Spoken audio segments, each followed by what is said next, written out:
The chandeliers of Aegis Station hummed with a synthetic, pulsating light that felt far too clinical for Elias Thorne's taste. He stood in the shadows of a reinforced bulkhead, nursing a drink that tasted suspiciously like recycled fuel, watching the Krell delegation move through the crowd. They were apex predators, their scales shifting from an iridescent, mocking blue to a confident, shimmering gold. To them, the galaxy was a playground of soft-bellied subordinates. To Elias, it was a graveyard he had spent the better part of his life trying to fill. He adjusted his dress blues, the fabric feeling like a straitjacket against his scarred skin, and cursed the diplomatic necessity of his presence. He was a veteran of the Grey Belt, a man who had seen planets turn to slag under the crushing weight of existential necessity, not a man built for sipping nectar while galactic overlords preened in their own perceived divinity. Commander Vrax, the leader of the Krell, drifted through the room like a shark in a pool of panicked fish. He stopped directly in front of Elias, his mandibles clicking with practiced, rhythmic amusement. "Ambassador Thorne," he signaled, his translator box rendering the words with a smooth, grating chime that set Elias's teeth on edge. "The Council is curious. Your species has expanded so aggressively in such a short time, yet you hold such little total territory. It is a strange contradiction for a race so prone to conflict. Tell us, Ambassador, what is your official kill count? Surely, a species so warlike must keep a precise, glorious tally of their many conquests?" Vrax turned to the surrounding dignitaries, his scales flushing a bright, condescending orange, expecting the gathered crowd to erupt in laughter. The room went dead silent, the other species leaning in, glasses raised, waiting for the savage human to either stutter in shame or brag about his barbaric death toll. Elias did not look at his drink. He did not look at the cameras floating near the ceiling, recording the feed for a billion curious eyes. He locked his gaze onto Vrax, his eyes cold and devoid of the social theater everyone else was engaged in. "You treat the death of a sentient being like a notch on a belt, Commander," Elias said, his voice quiet, steady, and entirely devoid of the humor Vrax had expected. "That is the fundamental difference between us. That is why you will never understand the weight of humanity. We do not count our kills because we are proud of them. We count them because we are keeping a ledger of the debt we owe to the universe. Every number is a scar, not a trophy." Vrax's mandibles twitched in irritation, his scales darkening to a dull, confused violet. A poetic deflection, Ambassador, but hardly an answer. "We have records of the Grey Belt expansion. You fought, you bled, you destroyed. Surely, you must have some pride in the carnage you wrought." Elias stepped forward, his presence suddenly making the velvet curtains feel thin and the room feel suffocatingly small. "Let's talk about Vesper 4, then," Elias said, his voice dropping to a low register that carried over the ambient music. 3 years of siege. We did not have your energy shielding. We did not have your phased array cannons or your orbital dampeners. We had rusted kinetic rifles, pressurized air seals held together by duct tape, and a stubborn, genetic refusal to stay dead. We fought for every cubic meter of atmosphere. I watched friends turn into ghosts before their bodies even hit the frozen ground. I didn't count the kills, Vrax. I counted the days I had to tell a mother that her son had died holding a trench that had no strategic value, simply because we couldn't let them have the soil. The Krell commander stood his ground, though his scales were no longer shimmering with confidence. The crowd had gone deathly still, the air in the room suddenly feeling heavy and thin. "War is a natural filter for the weak, Thorne," Vrax countered, though his voice lacked its earlier bite. "You were simply inefficient." "Inefficient?" Elias let out a dry, humorless laugh that sounded like gravel grinding under a boot. "You want to know why we became efficient? It wasn't because we loved the kill. It was because we were fighting the Hollows. They weren't fighting for land, Vrax. They were erasing data. They were erasing us from the history of this galaxy. They didn't leave bodies behind. They left voids. We didn't fight to win. We fought to be the last ones standing so that someone, somewhere, would know we had existed." We initiated the silence protocol because we had no other choice. We lived in the dark, in the rubble of subterranean shafts, for 2 years, eating synthetic moss and praying for the stars to go out so they wouldn't see our heat signatures. That is the history you mock with your little game. Vrax scoffed, though the movement was hesitant, his eyes darting toward the other delegates who were now watching him with undisguised unease. And where are these hollows now, Ambassador? Surely a primitive race like yours didn't defeat a threat that sophisticated? You are spinning myths to cover for your own violent impulses. Elias looked at the commander, and for a fleeting second, his expression turned from defiance to something akin to pity. We didn't defeat them, we just made ourselves so quiet, so irrelevant, that they moved on to louder targets. We survived by learning how to become the monster in the dark.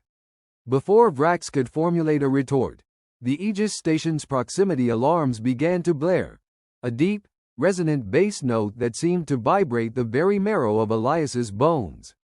It was a sound that hadn't been heard in this sector for decades. Fine crystal flutes shattered in the hands of the guests. The holographic map projected in the center of the ballroom flickered, the gold and blue status lights of the station suddenly overridden by a jagged, shifting, static-filled wave. A massive, unnatural ripple in the fabric of space was moving toward the station, ignoring every law of standard jump drive physics. It was a signature Elias had spent 20 years trying to forget. His pulse spiked, but his hand didn't shake. He watched as the sensors identified the incoming signal, the raw, cold data confirming his worst nightmare. They aren't gone. Vrax, Elias whispered, the words barely audible over the screaming of the alarms, his eyes fixed on the screen as the darkness of the sector began to fold in on itself. They were just waiting for us to make enough noise to be heard again. And tonight, thanks to your little game, we were louder than we have ever been. The ballroom erupted into chaos as the proximity alarms shifted from a warning to a continuous, soul-piercing wail. The shimmering chandeliers flickered, their synthetic starlight dimming to a sickly, pulsating crimson that cast long, grotesque shadows across the faces of the terrified dignitaries. Commander Vrax stood frozen, his iridescent scales losing their luster and turning a bruised, ash gray as he stared at the holographic map. Where there had been empty space moments ago, there now hung a tear in reality, a jagged, impossible wound in the fabric of the sector that defied every sensor reading the station possessed. It was not a ship, nor a fleet, it was an absence. The darkness within the rift seemed to be drinking the light from the room, a localized entropy that made the airfield thin and freezing. What is that? Vrax hissed, his translator box struggling to stabilize his erratic, panicked clicks. That is not standard weaponry, Ambassador. Tell your fleet to engage it. Elias didn't look at the commander. He was already moving toward the central console, his movements fluid and efficient, the muscle memory of the Grey Belt Wars taking over. There is no fleet to engage that, Vrax, Elias shouted over the deafening roar of the klaxons. When the hollows arrive, they don't fight ships. They dismantle reality. They don't want your territory, and they don't want your resources. They want to prune the timeline. They see civilization as a contagion, and they are the immune response. You wanted to know our kill count? You wanted to know why we are so efficient? It's because we were the only ones who learned how to die slowly enough to survive. He slammed his fist into the console, overriding the emergency lockdowns that had trapped the delegates inside the ballroom. Get your people to the escape pods. Not because you'll survive, but because you need to get the warning out. Tell the galaxy to stop broadcasting. Tell them to go dark. If they make a sound, they become a target.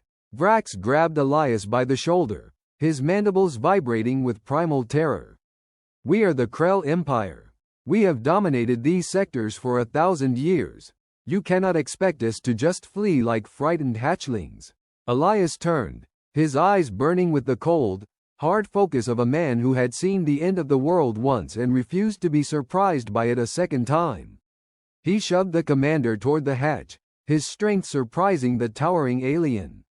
Look at the sensors, Vrax. Your empire is a candle in a hurricane. If you want to die for pride, stay here. But if you want a chance to pass on the truth, get to your ship and initiate radio silence. Do not engage. Do not transmit. Do not exist to them. My people learned that lesson in the mud of Vesper 4, and we have been living in the shadows of the galaxy ever since, waiting for the day we wouldn't have to hide alone. The station groaned, the metallic structure groaning as if being crushed by an invisible hand. Outside the viewports, the stars began to wink out, not by movement, but by erasure. The hollows were approaching, and in their wake, the very physics of the universe were unraveling. Elias stood alone at the command terminal, watching the final data streams pour in. He wasn't looking at the death toll, he was looking for a pattern. He had spent his entire adult life, every waking moment since the end of the war, building a hidden kill switch into the sector's relay network. It was his version of the Silence Protocol, a way to collapse a star into a localized singularity that would act as a gravity anchor, hopefully pulling the hollows back into the rift. It would destroy the station, the Krell, and everything in the sector, but it was the only way to blink. He felt the cold iron of a pistol at his hip, the final contingency. Ambassador, a young human aide, terrified and trembling, sprinted into the room. The pods are launching, but the distortion is spreading. It's moving faster than our math predicted. We have 3 minutes before the structural integrity of the station hits zero. Elias nodded, his hand hovering over the activation sequence for the relay network. Seal the deck, soldier. Get to the shuttle. You've done your part. Now, you go home and you tell them that we were ready. As the aide hesitated, Elias roared, "That is an order. Move." The younger man scrambled away, leaving Elias in the hollowed-out command center, surrounded by the flicker of dying screens and the creeping chill of the void. He pulled the digital key from his neck and slotted it into the console, his fingers dancing across the keys to initiate the final sequence. The void was inches from the station now. He could see them, the hollows, not as ships, but as ripples in the darkness, entities that existed between the ticks of a clock. They weren't hunting, they were harvesting. Vrax's voice echoed over the comms, a frantic, broken plea. "Thorn, we see them, by the great scales, what are they?" Elias closed his eyes, his voice calm, almost a whisper. "They are the silence, Vrax. They are what happens when you think the universe is a game. Now, shut your mouth and run." He keyed the broadcast one last time, sending a single, encrypted packet of data across all frequencies. A record of every battle, every loss, and the true cost of existence that he had kept hidden for decades.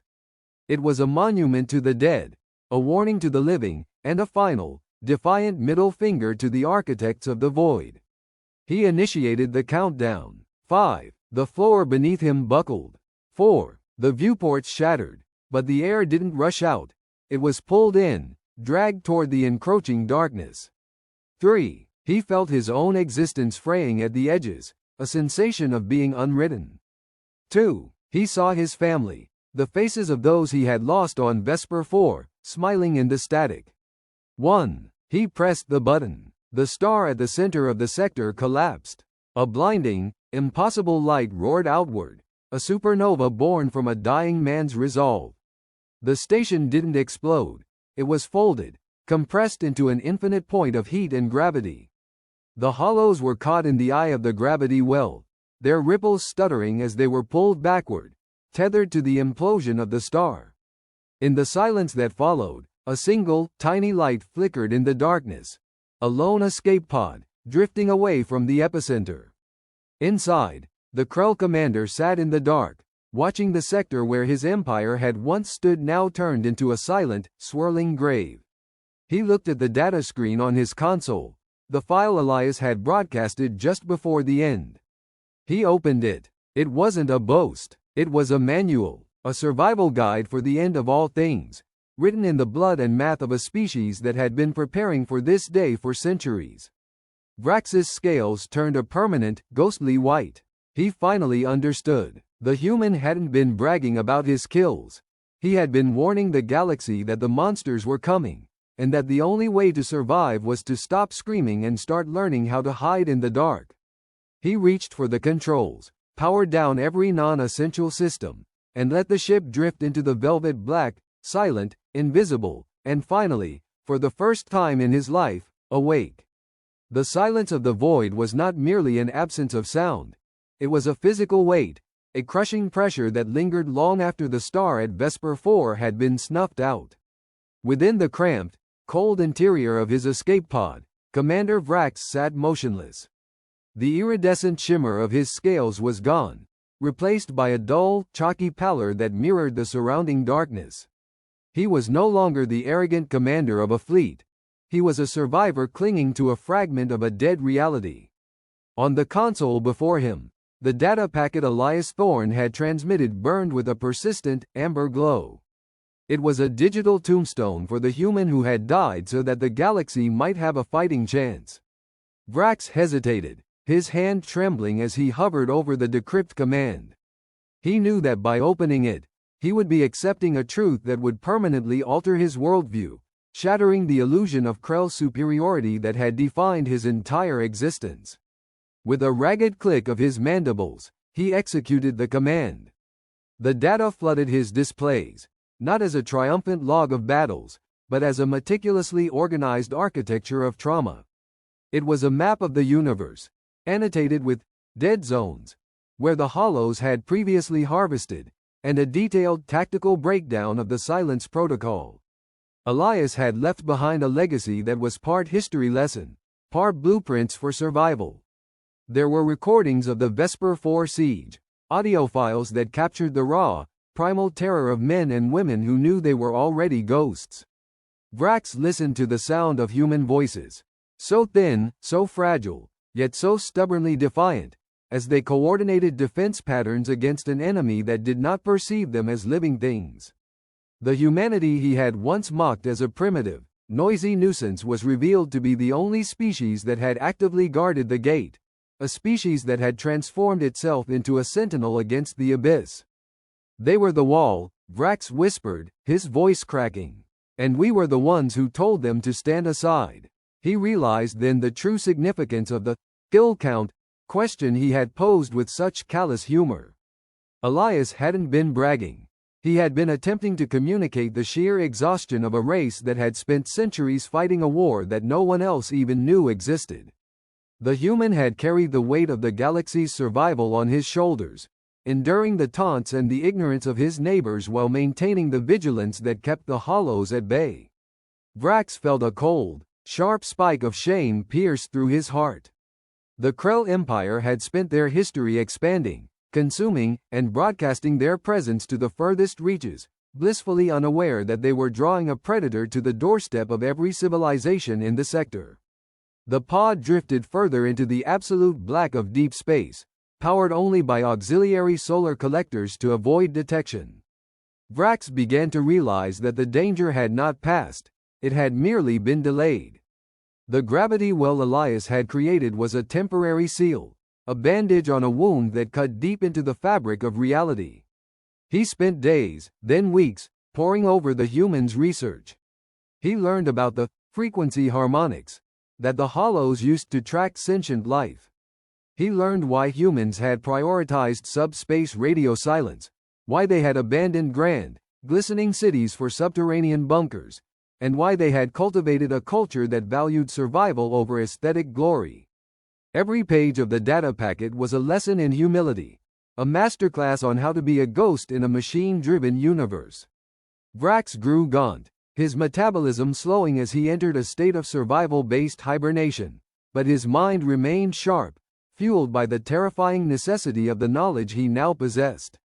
He eventually reached the outskirts of a neutral trading hub, a place that was usually bustling with the noisy, chaotic commerce of 100 different species. He checked the sensors. Silence. The hub was dark. He approached with caution, scanning for the telltale ripples in the void that marked the presence of the hollows. The reality he found was a nightmare. The station was intact, but it was empty. No wreckage, no signs of battle, just an echoing, derelict skeleton of a once vibrant city. The hollows had come, they had fed, and they had moved on, leaving nothing but an absence behind. Vrax pulled his pod into the shadow of the station, his heart hammering against his ribs. He was not alone in the dark anymore, he was a witness. He realized that his mission had shifted. He was no longer a commander of an empire. He was a courier for the dead, a bearer of the most dangerous, most vital truth in existence. I will not let this be the end, Vrax promised the empty, echoing air of his cockpit. He began to broadcast, but he did not use the standard wide-band frequencies the Krell were known for. He used the fragmented, low-power bursts Elias had detailed in his manual, a series of staccato pulses that would be indistinguishable from background radiation to any scanner that wasn't looking specifically for them. He sent the data packet, the manual, and the story of the man who had stood at the gate. He broadcasted it toward every major hub, every fringe colony, and every hidden station he could identify. He didn't know if anyone would listen, or if they would simply dismiss it as the ramblings of a broken, disgraced soldier. He didn't care. He was fulfilling his debt to the human who had taught him the difference between a victor and a survivor. As he broadcasted, he caught a signal in return. A faint, rhythmic clicking that sounded remarkably like the military code of the human coalition. His sensors locked onto a small, unmarked vessel drifting in the deep dark, its drive signatures completely suppressed, its hull coated in radar-absorbent materials. It was a human ship, a scavenger vessel that had been operating in the silence for decades. They had received his signal. They were coming to intercept him, not to attack, but to listen. Vrax watched the ship approach, his hands trembling as he initiated the docking sequence.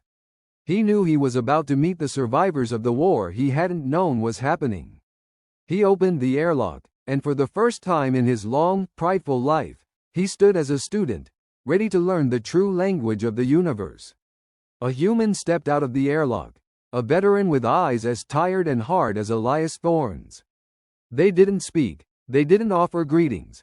They simply looked at the Krell with a weary recognition of someone who had seen the abyss and turned back. Vrax bowed his head, a gesture of respect that would have been unthinkable to his kin back on the capital world. I have the data, Vrax said, gesturing to the console. I have the warning. The human nodded, a small, grim smile touching their lips as they gestured for Vrax to follow them into the ship. We know, the human said. Elias was the first. He won't be the last. Welcome to the silence, Commander. As the airlock cycled shut, sealing them off from the vast, indifferent expanse of the galaxy, Vrax finally let the burden of his old life fall away. He was no longer a Krell of the Empire. He was a sentinel in the dark, and for the first time, he felt he was finally home. The universe remained vast and hungry, but for the first time, the survivors were ready to fight back in the only way that mattered. By refusing to be heard, and by ensuring that when the void finally blinked, they would be the ones waiting in the shadows. The interior of the human scavenger ship was a stark departure from the opulent, light-drenched halls of Krell architecture. It was a space defined by functionality, where every square inch of bulkhead served a tactical purpose, and the air hummed with the quiet, persistent vibration of hidden machinery operating in low-power modes. Vrax stood in the center of the bridge, his tall frame awkward in the narrow confines, while the human captain, a woman named Commander Sarah Vance, methodically recalibrated the sensor arrays. She didn't look at him as she worked, her fingers dancing across a tactile interface that felt decades behind the sleek, holographic displays he was used to. The silence is a discipline, Vrax, Vance said, her voice dry and devoid of preamble. You've spent your life shouting into the void. Here, you learn to listen to the spaces in between. If you want to survive, you need to shed the urge to be seen. The hollows don't hunt by sight, they hunt by resonance. Every machine, every reactor, every nervous system emits a hum. Our job is to mute that hum. Vrax felt a chill, though the ambient temperature was meticulously regulated. The data packet Elias left, Vrax began, his voice hesitant. It detailed the physics of the collapse, but it didn't explain how you fight them once they breach the veil. How do you stop a thing that exists between the ticks of a clock? Vance paused, her hands resting on the console, and turned to look at him. Her eyes were not unkind, but they possessed a profound, bottomless exhaustion that mirrored Elias's final expression. We don't fight them in the way you understand, she replied. We don't use cannons. We use decoys. We manipulate the local space-time to create false echoes, shadows of energy that lead the hollows into traps. We feed them static, ghost signals, and illusions of high energy output. We turn the galaxy into a hall of mirrors, and we hope they get lost in the reflection before they find a real heart to harvest. It is a war of deception, not attrition. And it is the only reason a single human remains breathing. But to what end? Vrax asked, pacing the small room. You are drifting in the dark, constantly running, constantly hiding. If the hollows are truly the immune response of the universe, then doesn't the mere fact of your existence act as a beacon? How long can you continue to deceive an entity that exists outside of time? Vance shrugged, a grim gesture. As long as we have to. The goal isn't victory. The goal is to endure until the next cycle. We believe, based on the patterns Elias deciphered, that the hollows aren't a constant presence.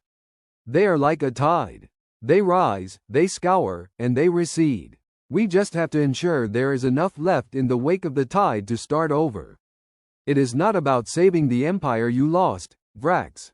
It is about saving the concept of sentient life. It is the only war that matters. Vrax looked at the viewport, which was currently shielded by a lead-lined shutter. He realized then that he had spent his life playing at politics, believing that the borders of the Krell Empire were the edge of the world. Now, the world was a cold, indifferent stretch of dark matter, and he was an exile in his own galaxy. I can help, Vrax said suddenly, his mandibles clicking with a newfound resolve. I have the navigation logs of the Krell fleet. We knew the hidden trade routes, the deep space staging grounds that even your scanners might have missed. If we coordinate, we can set up a net. We can draw them away from the remaining colonies. Vance studied him for a long moment, evaluating the sincerity in his stance. The skepticism in her gaze didn't fully vanish, but it softened into a cautious, professional respect. That would be a start. But know this. If you join us, you leave the Krell behind.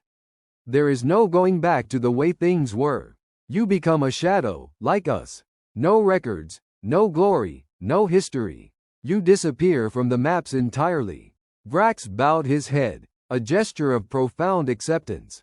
The Krell died when the star fell. The only thing left of them is the truth they were too arrogant to see. If disappearing is the price for redemption, then it is a price I will pay gladly. Over the next few weeks, the ship became a laboratory of ghosts. Vrax worked alongside the human technicians, applying his knowledge of Krell sensor technology to enhance the decoys Vance had pioneered.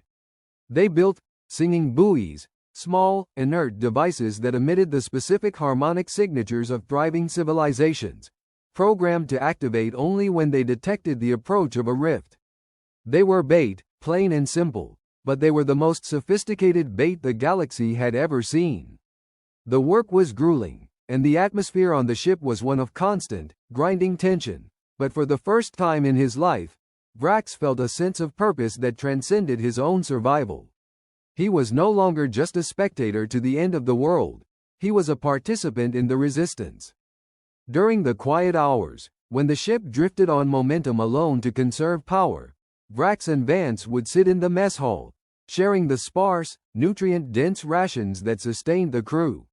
The conversation often turned to Elias. He was a fool, in a way, Vance noted one evening, staring at a small digital portrait of the man who had initiated the final sequence. He could have escaped on the last shuttle. He had the clearance, but he knew that if he left, the station's relay would have stayed active, and the signal would have alerted the hollows to the location of the evacuation fleet.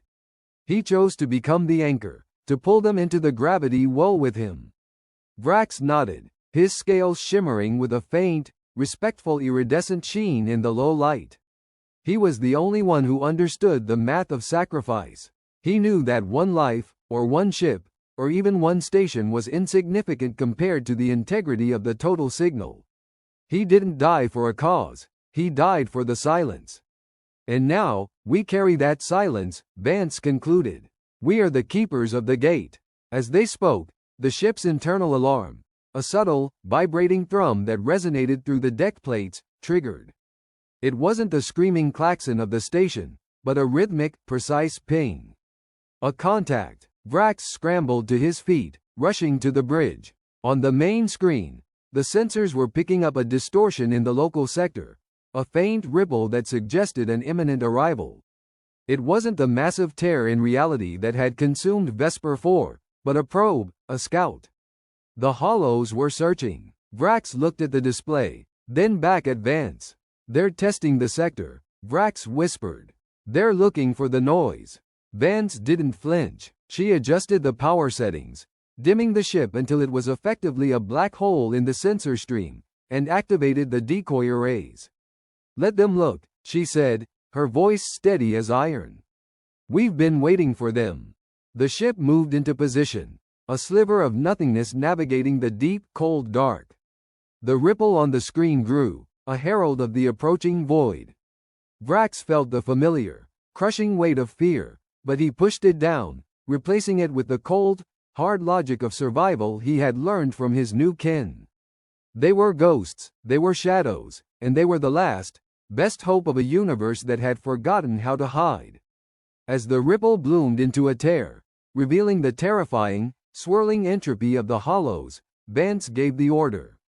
The buoys ignited, a symphony of false signals that flooded the sector with the screaming, frantic resonance of a dozen dying worlds. The hollows turned, their attention captured by the artificial agony of the bait, and the scavenger ship slipped away into the absolute, perfect darkness. They were safe, for now, and the war, that slow, agonizing, silent war, continued. Vrax watched the screen, his hand resting on the console, knowing that as long as they could stay hidden, as long as they could hold the line in the shadows, humanity and its new allies would survive. The galaxy was a dangerous, hungry place, but for the first time, the silence didn't feel like an end. It felt like a weapon, and they were finally ready to use it. The months that followed the initial skirmish with the scout probe were defined by a grueling, rhythmic cycle of movement and obfuscation. Vrax had fully integrated into the life of the scavenger ship, his physiology adapting to the austere conditions and his mindset shifting into the disciplined, cautious patterns of the human crew. The ship, which the crew had named the Echo, acted as a mobile ghost, dancing through the debris fields of fallen star systems to scavenge parts for their decoy arrays. It was in one of these graveyards, the remains of an ancient mining colony, that Vance gathered the senior crew for a briefing.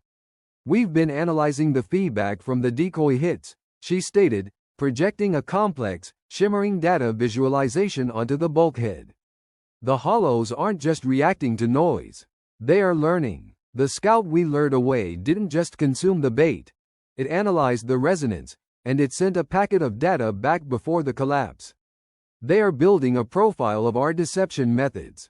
Vrax shifted his weight, his scales dulling to a muted gray as he digested the information. If they are learning, he interjected, his voice low and clinical, then our current decoys are eventually going to be identified as artificial. We have been relying on the mimicry of biological signals, but if they are adapting their sensory threshold, they will eventually see through the veil. Vance nodded slowly, her expression tight with the strain of leadership. Exactly, which is why we need to change the game. We can't just mimic noise. We have to mimic the absence of noise.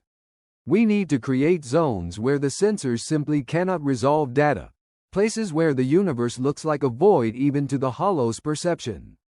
We are going to deploy the Shroud Protocol. The crew went to work with a fervor that bordered on religious intensity. The Shroud was a theoretical construct Elias Thorne had theorized in his notes, a way to utilize the gravity of dying stars to bend local space-time into a closed loop, effectively creating a pocket of reality that was invisible to any external observation. It was a high-risk operation that required absolute precision, A single miscalculation would collapse the ship into a singularity. For weeks, they charted the trajectory of a rogue star that was entering the final stages of its life cycle. Vrax oversaw the modifications to the engine room, repurposing Krell's shielding to reinforce the hull against the massive gravitational shearing they would inevitably face. There were no jokes, no idle chatter. The ship was a hive of silent, focused activity, each crew member operating with the knowledge that their survival was tethered to the perfection of the machine. "You're doing this because you still hope for a future, aren't you?" Vrax asked Vance one evening, finding her in the observation bay, staring at the impending death of the star. She didn't turn away, her eyes fixed on the turbulent, roiling surface of the sun. "I'm doing this because it's the only way to honor what was lost," she replied quietly. "If we just keep running, eventually we run out of fuel, out of time, and out of luck. The Shroud gives us a base, a permanent, hidden sanctuary where we can consolidate the remnants of our history and our technology. It's not a retreat, Vrax. It's a staging ground. We aren't just surviving anymore. We're preparing to strike back." She turned to face him, her features illuminated by the flickering, dying light of the star. "We are going to find a way to track the Hollows to their origin point. And we are going to force them to answer for every star they've snuffed out." The execution of the Shroud Protocol was a nightmare of crushing pressure and distorted light. As the Echo moved into the event horizon of the star's gravitational field, the ship groaned, the bulkheads buckling under the immense force of the warping space. Vrax held onto the console, his vision blurring as the sensors screamed with conflicting data. "Hold the frequency," Vance shouted over the roar of the ship's failing structural integrity. "If the harmonic resonance drops, we're gone." Vrax adjusted the dampeners, his hands moving with fluid precision as he compensated for the massive gravitational spikes. He was the anchor, his own physiology pushed to the limit as he channeled the ship's energy through the shields. For a moment, the world didn't exist. There was only the hum of the ship, the cold weight of the void, and the overwhelming, blinding light of the star's collapse. Then, the universe tilted. The sound vanished, the ship ceased its agonizing vibrations, and they were suddenly floating in a pocket of absolute, profound silence. Vrax checked the sensors, his breath catching in his throat. The screen showed nothing, literally nothing. No background radiation, no star charts, no detected life signs. They were outside the normal flow of the sector, shielded by the curvature of space-time itself. "We did it," Vance whispered, her voice trembling for the first time since he had met her. "We are invisible." Vrax leaned back, the exhaustion finally catching up to him, his scales shedding a layer of dead skin in the sudden, jarring stress release of the transition. He looked at the map, seeing the empty void they now occupied, and realized that for the first time in his existence, he was safe. "It's not just a sanctuary," Vrax murmured, his mind already racing with the implications of the Shroud. "We can project false signals from inside this pocket. We can act as a ghost in the machine, manipulating the sensors of any probe that comes near. We can influence the sector without ever being detected." Vance stood beside him, her gaze fixed on the blank, silent display. "We are the masters of the silence now, Vrax. We have turned the weapon the Hollows use against us back onto them." The victory felt hollow, a reminder of all that had been lost, but it was a victory nonetheless. They were the architects of their own hidden reality, a civilization of ghosts that would eventually grow, build, and reach out from the dark. As they began the process of calibrating their new home, Vrax found a hidden file on Elias's original drive that he hadn't seen before. It was a message, recorded just minutes before the final stand at Vesper 4. He played it, the voice of the man filling the bridge. "If you are hearing this, it means you have found the path to the silence. You are the survivors. You are the ones who remember the price of the light. Do not just hide. Do not just wait. Use the silence to build a weapon that can pierce the void. We owe this to every soul that was ever erased. The war isn't over. It's just moving into the dark." Vrax looked at Vance, who was listening to the recording with a grim, resolute expression. The message wasn't a request, it was a mandate. They were the inheritors of a broken galaxy, and the time for running was slowly, inexorably, coming to an end. The war is moving into the dark, Vrax repeated, his voice echoing through the silent bridge. He looked at the map again, identifying the sectors where they would begin their counter-offensive, not with fleets, but with pulses of shadow and whispers of disruption. They were the architects, the ghosts, and the final line of defense. The Hollows might be the immune response of the universe, but they had underestimated the sheer, stubborn, and terrifying capacity of humanity to refuse to go quietly into the night. As the echo began to pulse with a low, controlled resonance that masked their position, Vrax knew that the stage was set for the final, unspoken conflict. The sector remained dark, silent, and apparently empty, but for the first time, the darkness was occupied by something that was finally, dangerously awake. They were ready. The final phase of the war was not fought with the thunder of broadsides or the frantic movement of fleets, but with the surgical, cold precision of a scalpel wielded in the dark. From the safety of the shroud, Vrax and Vance had spent months refining their harmonic weaponry, turning the very fabric of the sector into a snare for the Hollows. They weren't just hiding anymore. They were mapping the resonance of the void itself, learning the precise frequencies that triggered the Hollow's predatory response. Vrax, now fully integrated into the human rhythm, stood before the main projector, his scales a uniform, matte black designed to blend into the shadows of the command bridge. The bait is set, he stated, his voice devoid of the arrogance he once carried. We have deployed 1,000 harmonic emitters across the sector. They are calibrated to simulate the exact signature of a developing sapient civilization. If the Hollows are truly the immune system of this universe, they will be unable to ignore this. Vance stood beside him, her hands hovering over the engagement controls. She looked older, the lines of stress etched deep into her face, but her eyes held a spark of crystalline clarity that hadn't been there when they first met. And if they don't take the bait? If they have learned to disregard even our most sophisticated decoys? She asked, though the question was more a confirmation of their readiness than a doubt. Vrax shook his head, his mandibles clicking with a hollow, metallic finality. They will come. They are entities of absolute, unyielding order. They cannot tolerate the noise of an emerging consciousness. Even if they suspect a trap, their nature compels them to extinguish the perceived anomaly. They are the fire, Vance, and we have built a vacuum that will snuff them out. The response was not long in coming. Within hours, the sensors, linked to the array of emitters scattered across the sector, began to flicker with an impossible, erratic rhythm. The shroud, their pocket of safety, held firm, but the view outside the reality loop was a chaotic tapestry of tearing light and collapsing space. The Hollows had arrived, not in a single rift, but in a coordinated, multi-vector assault that threatened to unravel the entire local cluster. Vance initiated the pulse, the ship's reactor surging as it channeled the harmonic feedback through the hidden array. It was a symphony of destruction. The emitters erupted with a frequency that mirrored the destructive pattern of the Hollows themselves, creating a standing wave of interference that shattered their integrity. For the first time in the history of the war, the void did not simply consume, it recoiled.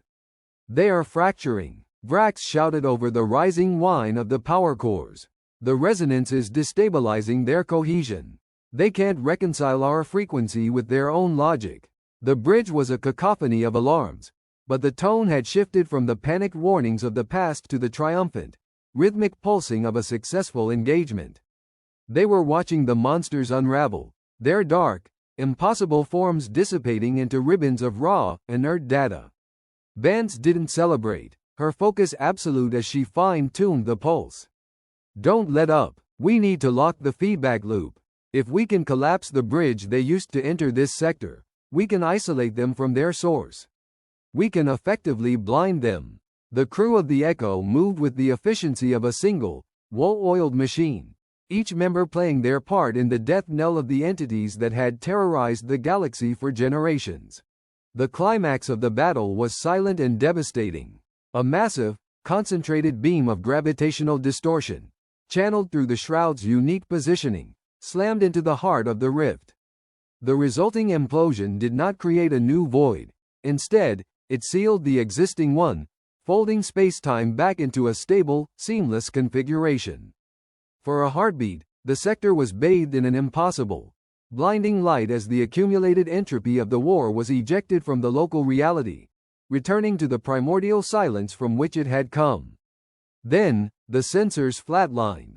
Absolute, perfect, and terrifying silence descended upon the monitors.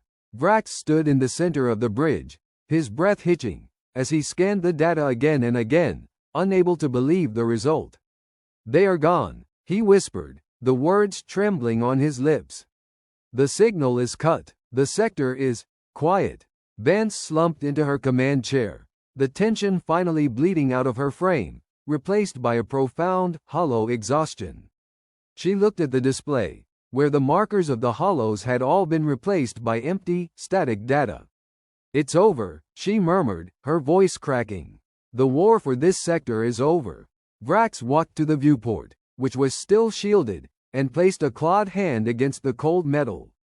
He thought of the Krell, of the pride and the noise they had cherished, and of the human, Elias Thorne, who had sacrificed everything to hand them the key to the silence.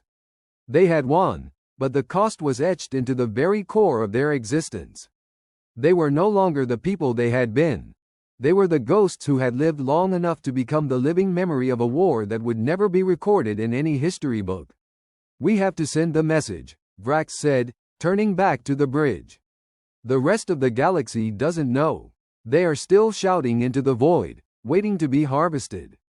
We need to teach them what we learned. We need to teach them how to build the shroud." Vance nodded, her eyes fixed on the distant, flickering light of a nearby nebula. "We will. We'll move through the dark, station by station, sector by sector. We'll show them the silence. We'll show them that the monsters aren't inevitable, and that the void only claims those who are too loud to survive." She stood up, her posture tall and unbreakable. "We are the teachers now, Vrax. And we have a lot of work to do." As the ship disengaged from the shroud, shifting back into the normal space of the galaxy, Vrax looked out at the stars. They seemed different now, less like beacons of opportunity and more like fragile, flickering lanterns in an infinite, hungry dark. He knew the hollows were still out there, somewhere in the depths of the universe, and that the war would never truly end as long as the void remained. But he also knew that they were no longer the prey. They were the sentinels. They were the ones who had mastered the silence, the ones who had learned how to turn the darkness into a fortress. He walked to the communication console, preparing the data packet that would serve as the guide for the rest of civilization. It was a message of warning, a message of instruction, and a message of hope. "Commander," the helmsman called out, his voice steady. "Where to?" Vrax looked at the navigation screen, selecting a trajectory that would take them toward the heart of the core worlds, the loudest, most vulnerable centers of the galaxy. "We go to the loud ones," Vrax said, his voice hard and determined. "We go to teach them how to be quiet." As the ship surged forward, disappearing into the velvet black, it left no trail, no energy signature, and no memory of its passing. It was a ghost ship in a ghost war, moving through the starlight like a whisper, carrying the most dangerous and essential secret in existence. They were the guardians of the silence, and as long as they endured, the light of sapient life would continue to burn, hidden, protected, and finally, dangerously free. The universe remained vast, indifferent, and hungry, but for the first time in an eternity, the silence was not a sign of defeat. It was the sound of a species that had finally learned how to fight for its right to exist in the dark.